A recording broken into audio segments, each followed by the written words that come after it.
Hello everyone, welcome back to our channel Fight for your dreams. So let's fight with me. I am Amandeep. हम cover कर रहे हैं प्राचीन भारत का इतिहास, जिसमें हम मौर्य काल को पढ़ रहे हैं। मौर्य काल को समझने के लिए हमें पहले उससे संबंधित अध्ययन स्रोत के बारे में पता होना चाहिए। तो हमने अध्ययन स्रोत को लास्ट वीडियोज़ में कवर कर लिया था, जिसके अंदर हमने कौटिल्य का अर्थशास्त्र, मेगास्थनीज की इंडिका और अभिलेखों से संबंधित जो भी टॉपिक्स थे उसे हमने कवर कर लिया था। आज हम मौर्य काल का विस्तार, हम मौर्य साम्राज्य का विस्तार हम देखेंगे। ठीक है, तो मौर्य साम्राज्य का विस्तार, ठीक है, समझने के लिए इस वीडियो को पूरा आपको देखना पड़ेगा और अच्छे से समझना पड़ेगा, क्योंकि रट्टाफिकेशन चलेगी नहीं। क्योंकि एग्जामिनेशन हॉल में जब जाएंगे तो वो रट्टा बाहर ही रह जाएगा, आपकी टेबल तक पहुंच नहीं पाएगा, आपके पेन के ज़रिए अपनी कॉपी में उतरना बहुत मुश्किल हो जाएगा। इसीलिए समझना ज़रूरी है। समझने के लिए आराम से अपने ठंडे दिमाग से इस लेक्चर को सुनिए और बाद में अपने नोट्स बनाकर रिवाइज कीजिए। मौर्य साम्राज्य का विस्तार हम कवर कर रहे हैं। मौर्य साम्राज्य का निर्माण भारतीय उपमहाद्वीप में पहला बड़ा प्रयोग था। इससे पहले हमने महाजनपद काल को कवर किया था। ठीक है, आप देखिए, हम चेंजेस को कवर कर रहे हैं। ठीक है, हम चेंजेस को कवर कर रहे हैं। राजनीतिक चेंज, ठीक है, राजनीतिक परिवर्तन, आर्थिक परिवर्तन, सामाजिक परिवर्तन, ठीक है, धार्मिक परिवर्तन, सांस्कृतिक परिवर्तन, हम परिवर्तनों को चेंजेस कवर कर रहे हैं। परिवर्तनों को अगर हम समझेंगे तो हम डिफरेंस समझ पाएंगे कि पिछले काल के अंदर कौन सी घटनाएं घटित हुई थी, किस प्रकार की व्यवस्था पिछली जो सिस्टम था, साम्राज्य था, उसके अंदर क्या था, और अब जो हम पढ़ रहे हैं उसके अंदर क्या सिस्टम है। ठीक है, अगर आप इन चीज़ों को कवर करने में अगर आप सक्षम होते हैं, तभी आपका ये जो प्राचीन भारत का इतिहास है अच्छे से कवर हो पाएगा और आप इसे बेहतर ढंग से समझ पाएंगे। तो अब ये देखिए, मौर्य साम्राज्य का निर्माण जो था वो भारतीय उपमहाद्वीप में पहला बड़ा प्रयोग था। हमने महाजनपद काल देखा था, जिसके अंदर 16 महाजनपद बटे हुए थे। लेकिन हम अगर मौर्य साम्राज्य की बात कर रहे हैं तो ये एक बड़ा प्रयोग था, पहला बड़ा प्रयोग था, और ये एक ही साम्राज्य था। गंगा घाटी के केंद्र, गंगा घाटी को केंद्र बनाकर, गंगा नदी अपने देखी हुई है मानचित्र पर, ठीक है ना, गंगा को इन्होंने केंद्र बनाया। ठीक है, केंद्र बना लिया इन्होंने, यहाँ से केंद्र बनाकर एक बड़े क्षेत्र में इसको फैला दिया गया। इस साम्राज्य ने जम्बूद्वीप की अवधारणा को मूर्त रूप दिया। वस्तुतः पश्चिम एशिया एवं मध्य एशिया में मौर्यों ने कुछ ऐसे भूभाग पर कब्जा किया जिन पर कब्जा करने के लिए ब्रिटिश भी ललायत रहे, किंतु सफल नहीं हो पाए। देखिए, आगे चलकर अगर हम आधुनिक भारत में आगे आते हैं और मध्यकालीन भारत को कवर करते हुए अगर आज मॉडर्न इंडिया तक अगर हम पहुंचते हैं, तब हम ये जान पाते हैं कि इतना बड़ा ये जो साम्राज्य है ये मौर्य काल के अधीन ही आ पाया था। ठीक है, मौर्य काल के अधीन इतने बड़े साम्राज्य का विस्तार हो पाया था भारत के अंदर। देखिए, अंग्रेजों ने भी इतने बड़े क्षेत्र को अपनाने के लिए बहुत सारी रणनीतियां अपनाई। अफगानिस्तान जैसे क्षेत्र को जीतने के लिए ब्रिटिश ने बहुत जोर लगाया, लेकिन वो इन सब चीज़ों के अंदर कामयाब नहीं हो पाए। लेकिन अगर हम मौर्य साम्राज्य में अगर हम देखते हैं तो मौर्य साम्राज्य, ठीक है, बंगाल से लेकर अफगानिस्तान के क्षेत्र तक फैला हुआ एक बड़ा साम्राज्य था।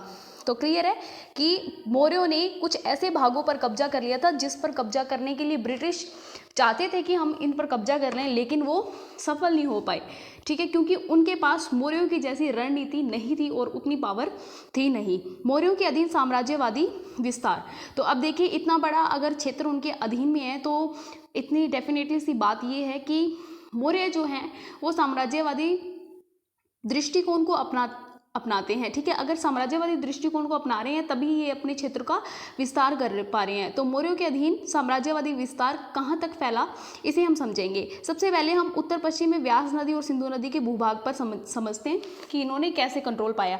देखिए, हमने महाजनपद काल के अंदर हमने अलग अलग आक्रमण देखे थे। ठीक है, यूनानी आक्रमण और ईरानी आक्रमण हमने देखे थे। ठीक है, जिसके अंदर सिकंदर के आक्रमण को हमने महत्वपूर्ण दृष्टि से समझा था। सिकंदर के आक्रमण को जब हमने देखा था तो सिकंदर ने जिन क्षेत्रों को जीता था, जिन क्षेत्रों पर विजय पाई थी, तो उन्हीं क्षेत्रों के राजाओं को अधीन में रख के सिकंदर वहाँ से चले गए थे। तो काफ़ी लंबा टाइम पड़ने के बाद में वहाँ पे जब सिकंदर की मृत्यु हो जाती है तो उत्तराधिकारी का जब मामला सामने आता है और आपस में जब मतभेद होने लग जाते हैं भारत के उत्तर पश्चिम के अंदर। ठीक है, देखिए, भारत में जब सिकंदर ने आक्रमण किया तो भारत के जिन क्षेत्रों को सिकंदर ने जीता, वहाँ पर जिन शासकों को सिकंदर ने बिठाया अपने अधीन, अब सिकंदर तो भारत में बैठा नहीं रहेगा कि मैं यहाँ पर बैठ के पूरे यहाँ के राज्यों को संभालूं, है ना, तो उन्होंने क्या किया, अपने अधीन राजाओं को चुना और उन क्षेत्रों के अंदर बिठा दिया। ठीक है, जब वहाँ पर उन्होंने बिठा दिया और जब सिकंदर की मृत्यु हो जाती है भारत आने से पहले ही, तो उत्तराधिकारी संबंधी अब क्या होने लगे, विवाद उत्पन्न होने लगे, जिससे क्या उत्तर पश्चिम के अंदर राजनीतिक शून्यता होने लग गई। ठीक है, राजनीतिक शून्यता होने लग गई, यानी कोई उत्तराधिकारी मिला नहीं, और इसी शून्यता का फायदा उठाकर चंद्रगुप्त मौर्य ने अपने गुरु चाणक्य की सहायता से वहाँ पर उस अवस्था का लाभ उठाकर अपने साम्राज्य को स्थापित कर दिया। पॉइंट क्लियर है। उत्तर पश्चिम में व्यास नदी की अगर हम बात कर रहे हैं, व्यास नदी और सिंधु नदी के भूभाग पर किस तरीके से नियंत्रण पाया। ठीक है, इतने एरिया की हम अभी बात कर रहे हैं। ठीक है, सबसे पहले इसी क्षेत्र पर चंद्रगुप्त मौर्य ने अपना साम्राज्य स्थापित किया था। That is clear. व्यास नदी से सिंधु नदी के भूभाग पर नियंत्रण किया। विशाखादत्त के ग्रंथ जो है, विशाखादत्त लेखक है, उनका ग्रंथ है मुद्रा राक्षस। इससे हमें सूचना मिलती है कि चंद्रगुप्त मौर्य ने अपने गुरु चाणक्य की सहायता से सिकंदर की अनुपस्थिति से उत्पन्न अवस्था का लाभ उठाते हुए इस भूभाग पर कब्जा कर लिया था। ठीक है, फिर उसके अलावा अगर हम मुद्रा राक्षस के अलावा अगर हम कोई स्रोत देखते हैं या फिर कोई साक्ष्य देखते हैं, तो हमें शहबाजगढ़ी और मनसेहरा से जो बड़े अभिलेख मिले हैं, बृहद शिलालेख जो मिले हैं, उससे इस बात की पुष्टि होती है कि वास्तव में राजनीतिक शून्यता का लाभ उठाकर चंद्रगुप्त मौर्य ने उत्तर पश्चिम के अंदर अपने साम्राज्य का, ठीक है, क्लियर है। उसके बाद में अगर हम बात करते हैं, लगभग फर्स्ट पॉइंट तो हमारा ये हो गया कि उत्तर पश्चिम में व्यास नदी से लेकर सिंधु नदी के भूभाग तक इन्होंने इस तरीके से जीता। फिर इन्होंने नंद शासक जो थे ना, ये भी बहुत स्ट्रॉन्ग शासक थे। इनका तख्ता पलट करके ना नंद साम्राज्य पर भी अपना कब्जा कर लिया था। लगभग 322 ईसा पूर्व में चंद्रगुप्त मौर्य द्वारा नंद शासक धनानंद, ठीक है, तो नंद शासक के अंतिम शासक कौन थे? धनानंद थे। तो अब देखिए, नंद शासक जो था उनके अंतिम जो शासक थे धनानंद, उनको पराजित कर दिया था। तो अब इनका जो साम्राज्य था वो उजड़ गया, बिल्कुल तख्ता पलट हो गया इनका। तो अब नंद साम्राज्य पूरी तरीके से खत्म हो गया और किसके अधीन आ गया? चंद्रगुप्त मौर्य के अधीन आ गया। इसके परिणाम स्वरूप मौर्यों का कब्जा व्यास नदी से पूर्व की ओर, दक्षिण में गोदावरी नदी और पूर्व में बंगाल के भूभाग तक हो गया। अब देखिए, जब इन्होंने नंद वंश को उखाड़ फेंका, तब मौर्यों का कब्जा कहाँ से हो गया? व्यास नदी से पूर्व की ओर, दक्षिण में गोदावरी नदी और पूर्व में बंगाल तक के भूभाग तक हो गया। अब ये देखिए, ये क्या कहना चाहते हैं? जब इन्होंने नंद वंश को हराया, तो अभी तक तो इन्होंने व्यास नदी को जीता था, हमने ये वाला पॉइंट इतना देख लिया था, ठीक है। व्यास नदी से सिंधु नदी तक के क्षेत्रों को इन्होंने कब्जा कर लिया था। अब इन्होंने कौन से वंश को हरा दिया? नंद वंश को हरा दिया। अब ये नंद वंश को हरा देते हैं, तो नंद वंश के अधीन जितना भी साम्राज्य आ जाता है, अब वो किसके अधीन आ गया? मौर्यों के अधीन आ गया। अब ये बंगाल तक फैल गए और दक्षिण में गोदावरी नदी तक फैल गए, ठीक है। यहाँ तक तो वो थे ही, इतने एरिया में तो थे ही। उसके बाद में इन्होंने नंद शासक को हरा कर धनानंद को व्यास नदी से लेकर पूर्व के अंदर बंगाल तक और दक्षिण के अंदर गोदावरी नदी तक अपने साम्राज्य को स्थापित कर लिया। अब आपको ये 3 पॉइंट समझ आ गए होंगे। 3 चरणों में इन्होंने अपने साम्राज्य का विस्तार किया। सबसे पहले उत्तर पश्चिम में व्यास नदी से लेकर सिंधु नदी तक का विस्तार किया। फिर उसके बाद में नंद शासक को हराकर, है ना, व्यास नदी से लेकर बंगाल तक और दक्षिण में गोदावरी नदी तक इन्होंने अपने साम्राज्य का विस्तार कर दिया। That is clear, okay. तो इसकी एविडेंस हमें कहाँ से मिलते हैं इस बात के? तो भाई, इस बात के हमें एविडेंस मिलते हैं राजस्थान से, हमें अभिलेख मिलता है, ठीक है। लघु शिलालेख है ये, जिसको बैराट और भबरू लघु शिलालेख भी कहते हैं। राजस्थान से हमें बैराट भबरू लघु शिलालेख प्राप्त होता है, जो हमें नंद शासक धनानंद के तख्ता पलट को बताता है। उसके अलावा अगर हम देखते हैं, गुजरात में गिरनार से प्राप्त जो बृहद शिलालेख है, उससे इस बात की पुष्टि होती है। महाराष्ट्र में सोपारा से प्राप्त बृहद शिलालेख और बौद्ध ग्रंथ से भड़ोज बंदरगाह पर भी नियंत्रण की सूचना मिलती है। अब देखिए, बौद्ध ग्रंथ की बात करें, महाजनपद काल से अभी तक बौद्ध धर्म का क्या चल रहा है? विस्तार चल रहा है और बौद्ध धर्म को अभी तक समाज द्वारा एक्सेप्ट कर लिया गया है। ठीक है, मध्य भारत में रूपनाथ सांची से प्राप्त लघु शिलालेख, इसके अलावा बौद्ध ग्रंथ में अशोक व उज्जैन करमोली कहा गया है। ठीक है, अशोक को क्या कहा गया है? उज्जैन करमोली। किसमें? बौद्ध ग्रंथ में। इनसे हमें क्या पता चलता है कि मौर्यों के द्वारा नंद शासक का तख्ता पलट कर दिया गया और उनके साम्राज्य को अपने साम्राज्य के अधीन मिलाकर अपने साम्राज्य का क्या कर दिया? विस्तार कर लिया। ठीक है, अब बात ऊपरी दोआब क्षेत्र की। इससे हमें पता चलता है किस एविडेंस से? कलसी से हमें एक शिलालेख मिलता है और दिल्ली से टोपरा यानी दिल्ली मेरठ से हमें स्तंभ अभिलेख जो मिलते हैं, उससे हमें पता चलता है कि ऊपरी दोआब का क्षेत्र मौर्यों के अधीन में था। मध्य दोआब क्षेत्र और नेपाल की तराई का क्षेत्र मौर्यों के अधीन था। इसकी जो पुष्टि है वो हमें प्रयाग, लोरिया अरेराज, लोरिया नंदगढ़, रामपुरवा आदि स्थलों से प्राप्त स्तंभ अभिलेखों से इस बात की पुष्टि होती है। अब आप ये अभिलेख याद रखना और इन अभिलेखों ये जो अभिलेख जहाँ से प्राप्त हुए हैं उन स्थानों के बारे में अच्छे से याद कर लेना। उत्तरी दोआब का जो क्षेत्र है वो हमें कहाँ से मौर्यों के अधीन था, उस बात की पुष्टि हमें अलग अलग शिलालेखों से होती है, जैसे दिल्ली का जो टोपरा और दिल्ली मेरठ का जो स्तंभ अभिलेख है। उसके अलावा मध्य दोआब का जो क्षेत्र है और नेपाल की तराई का जो क्षेत्र है वो मौर्यों के अधीन था। इस बात की पुष्टि हमें इन स्तंभ अभिलेखों से मिलती है। बंगाल की बात, बंगाल में कहाँ तक ये फैला हुआ था साम्राज्य? बंगाल में महास्थान से हमें प्राप्त होता है चंद्रगुप्त मौर्य का अभिलेख। महास्थान एक जगह है बंगाल के अंदर, चंद्रगुप्त मौर्य का अभिलेख प्राप्त होता है और इस बात की सूचना हमें बौद्ध ग्रंथ से भी मिलती है कि अशोक अपने पुत्र महेंद्र और पुत्री संघमित्रा को श्रीलंका जा रहे थे उनको छोड़ने के लिए वहां तक गए थे, महास्थान तक गए थे। ठीक है, तो इससे हमें क्या पता चलता है कि मौर्य साम्राज्य का जो विस्तार था वो बंगाल के महास्थान तक था। ठीक है, क्लियर है, पॉइंट समझ आ गया। अभी तक हमने कितना कवर कर लिया है? साम्राज्य को कवर कर रहे हैं, हमने कवर कर लिया है इतना। ठीक है, उसके बाद में यहाँ से हमने देखा था, ये छोटा बन गया राउंड, उसके बाद में यहाँ तक बंगाल तक हमने देख लिया था और इस साइड में।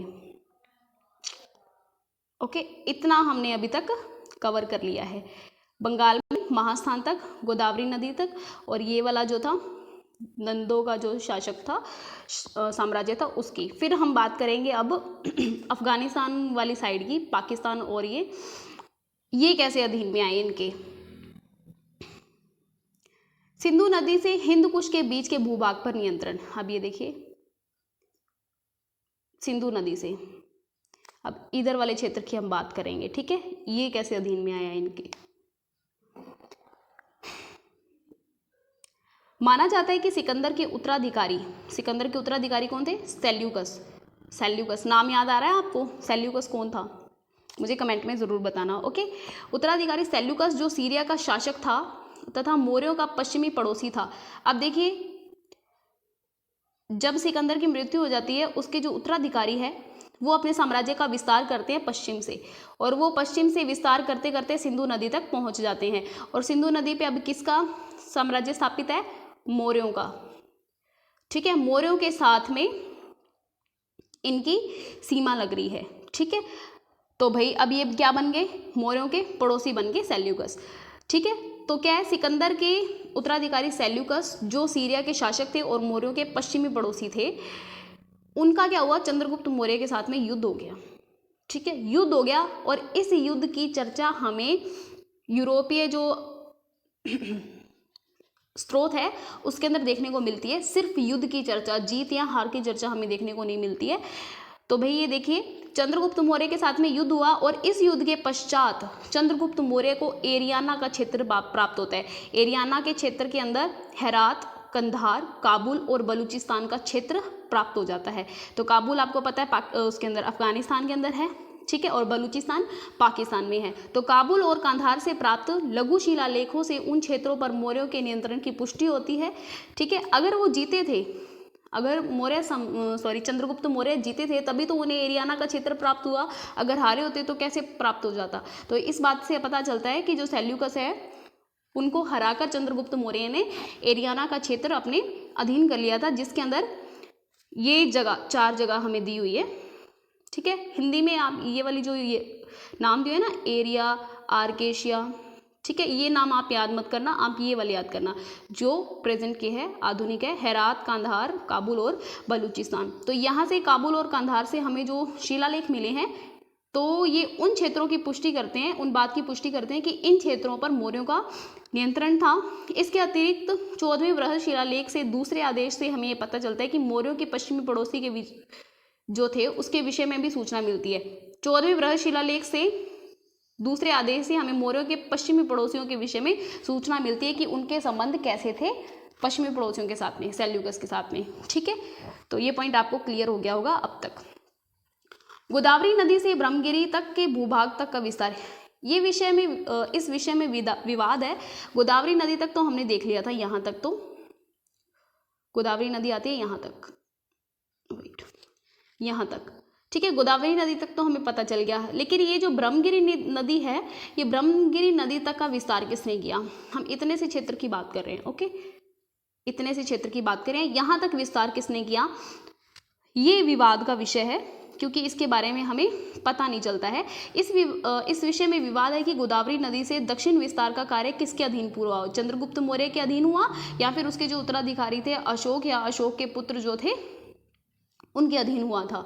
किंतु इसमें कोई विवाद नहीं है कि अशोक के काल तक इस भूभाग पर मौर्यों का कब्जा था, लेकिन हमें ये जरूर पता है कि अशोक जब आए तब तक ब्रह्मगिरी क्षेत्र तक मौर्यों का कब्जा हो चुका था गोदावरी से, ठीक है, गोदावरी से ब्रह्मगिरी नदी तक मौर्यों का कब्जा हो चुका था, ठीक है। उदाहरण के लिए कर्नाटक में सन्नाती और आंध्र प्रदेश में एररगुडी से हमें जो शिलालेख प्राप्त होते हैं उससे हमें पता चलता है कि अशोक से पहले ही इस क्षेत्र तक मौर्यों का कब्जा हो चुका था। उसी प्रकार मास्की, ब्रह्मगिरी आदि क्षेत्र से प्राप्त लघु शिलालेख है, इस पर मौर्य नियंत्रण की पुष्टि करते हैं। तो आई होप आपको ये पूरा पॉइंट समझ आ गया होगा, है ना। तो आज हमने पूरा विस्तार देखा है। तो जिस तरीके से हमने ये विस्तार को समझा है, मुझे नहीं लगता आपको समझ नहीं आया होगा। हमने इसे अलग अलग पार्ट में डिवाइड किया, ठीक है, फिर उसके बाद में इतना, ठीक है, फिर उसके बाद में इतना और इतना, 1 2 3 और 4 पार्ट में डिवाइड करके हमने इसे देखा है। तो आई होप आपको ये पूरा समझ आया होगा। एक बार आप अपने नोट्स बना लेना और रिवाइज कर लेना, ठीक है। तब तक मिलते हैं नेक्स्ट वीडियो के साथ में, तब तक के लिए बाय, टेक केयर एंड जय हिंद।